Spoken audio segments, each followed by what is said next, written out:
Et c'est l'heure de l'édition lilloise. Bienvenue à vous tous pour un nouveau flash en ce vendredi 22 mars. Prévenir la radicalisation en détectant les signes avant-coureurs, c'était tout l'objet de la journée régionale de prévention de la radicalisation organisée hier à Sciences Po Lille.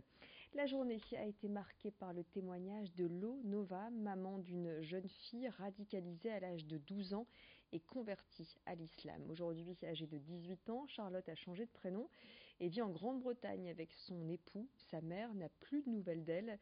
Lo Nova raconte son expérience familiale dans un livre intitulé « Ma chère fille salafiste, radicalisée à 12 ans ». Hier à Sciences Po Lille, cette maman a tenu à partager son expérience. Aujourd'hui, elle accompagne les familles confrontées à la radicalisation de l'un de leurs proches. Xavier Silly a rencontré Lo Nova. Je suis régulièrement en contact avec des familles qui effectivement m'aperçoivent dans un média et qui viennent me faire partager leur histoire, qui sont effectivement avec souvent des filles, des adolescentes, parce que je raconte l'histoire d'une jeune fille, et qui se trouvent à constater des nouveaux comportements chez leur enfant qui les inquiètent, des discours qui évoluent et qui viennent vers moi pour effectivement pouvoir partager un peu de ce bout de parcours. Et j'espère apporter de la lumière et de l'espoir, parce qu'aujourd'hui il y a tout un tas de dispositifs qui sont quand même en place pour accompagner ces familles qui sont en inquiétude par rapport à ce sujet. L'espérance de vie s'allonge et le nombre de personnes dépendantes est en hausse. Du coup, les services à la personne se développent et c'est particulièrement les métiers d'aide à domicile qui sont en demande. À Villeneuve-d'Ascq, l'agence Petit-Fils vient tout juste d'être inaugurée et elle recrute des aides à domicile. Cette agence est spécialisée dans l'accompagnement des personnes âgées en fonction des besoins de l'individu. Eh bien, elle adapte le profil de l'aide à domicile. Petit-Fils recrute des personnes diplômées, soit auxiliaires de vie ou encore aides-soignants, avec une expérience professionnelle minimum de 3 ans. Explication complémentaire au micro de Vincent Vieillard. On est en recrutement toute l'année. On travaille avec des auxiliaires de vie qui nous sollicitent, qui peuvent avoir soit un diplôme d'auxiliaire de vie, mais aussi un diplôme d'aide-soignante, un diplôme d'aide médico-psychologique. On les sélectionne forcément sur leurs compétences avec le diplôme, avec leur expérience, puisqu'on est extrêmement sélectif dans nos choix. Voilà, on passe par le Pôle emploi, qui est un partenaire historique du recrutement, mais aussi par des sites internet type Indeed ou autres. C'est extrêmement simple, villeneuvedascq@petitfils.com. Vous nous envoyez un CV, vous nous garantissez bien évidemment votre diplôme et votre expérience professionnelle. Et on se voit dans le cadre d'un entretien de recrutement. Et puis, si ça fait l'affaire, globalement, on vous met en mission avec une des personnes âgées qui aura pu nous solliciter. Avec le retour du printemps, les parcs et jardins de la métropole lilloise s'égayent. Les arbres et les arbustes fleurissent, les premiers bourgeons apparaissent et c'est l'occasion de s'accorder une balade au grand air et de profiter des odeurs ou encore des rayons du soleil. À Lille, à proximité de la gare Lille-Europe et de la commune de La Madeleine, le jardin des géants renaît avec le retour des beaux jours. Un jardin à l'histoire originale, mais encore trop peu connu du grand public. Jardin que nous fait découvrir Vincent Vieillard tout de suite. Situé au pied de la Melle, le Jardin des Géants fête ses 10 ans cette année.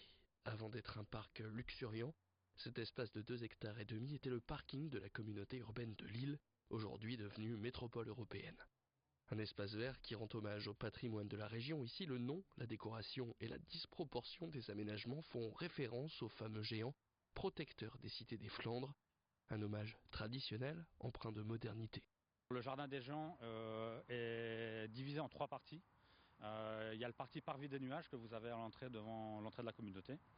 Il y a l'herbe des géants où on se situe actuellement et le jardin des sources. Le jardin a été réfléchi pour avoir une floraison plus ou moins annuelle, permanente. On est sur 72 000 plantes implantées, dont 450 espèces.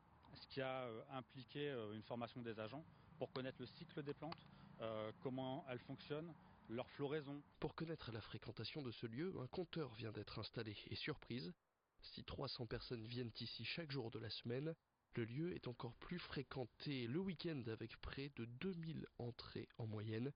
Deux bilans pour ce résultat d'abord. Le Jardin des Géants attire un public familial et il est encore trop peu fréquenté.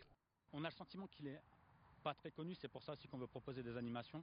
C'est pour ça aussi qu'on est dans un projet de labellisation, Jardin Remarquable, pour le faire rentrer dans un réseau national de jardins, pour qu'il y ait effectivement la notoriété qu'il mérite d'avoir, puisqu'au nord de Paris, je pense que c'est un rare jardin de ce type, un peu luxuriant, atypique. L'audit pour ce label Jardin Remarquable aura lieu en mai prochain. Et Nicolas Balland devra encore attendre plusieurs mois après cette échéance pour savoir si le Jardin des Géants pourra fêter sa première décennie avec cette distinction.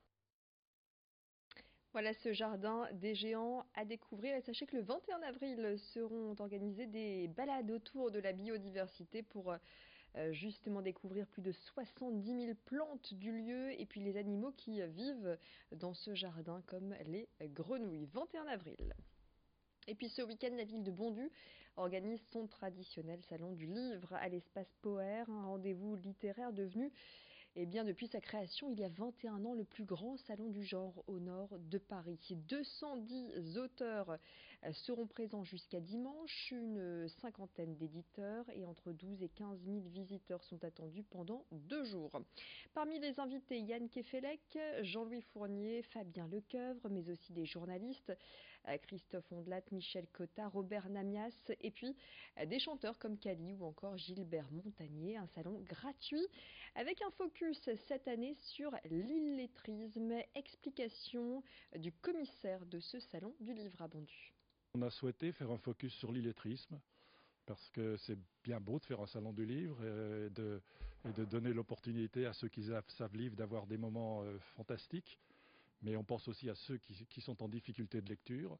Et donc on a fait appel à une association, Monts et Merveilles, qui lutte contre cet illettrisme et qui viendra donc parler de ce fléau, en fait, qui touche quand même dans les Hauts-de-France presque 11% de la population, ce qui est énorme. Elle va expliquer toute la démarche, sensibiliser le public à ce fléau, parce que beaucoup de gens ne le mesurent pas. Allez, place tout de suite à vos prévisions météo, la tendance de ces prochaines heures dans le nord et dans le Pas-de-Calais. Et puis dans le prochain quart d'heure, votre édition régionale. Excellent moment à vous tous.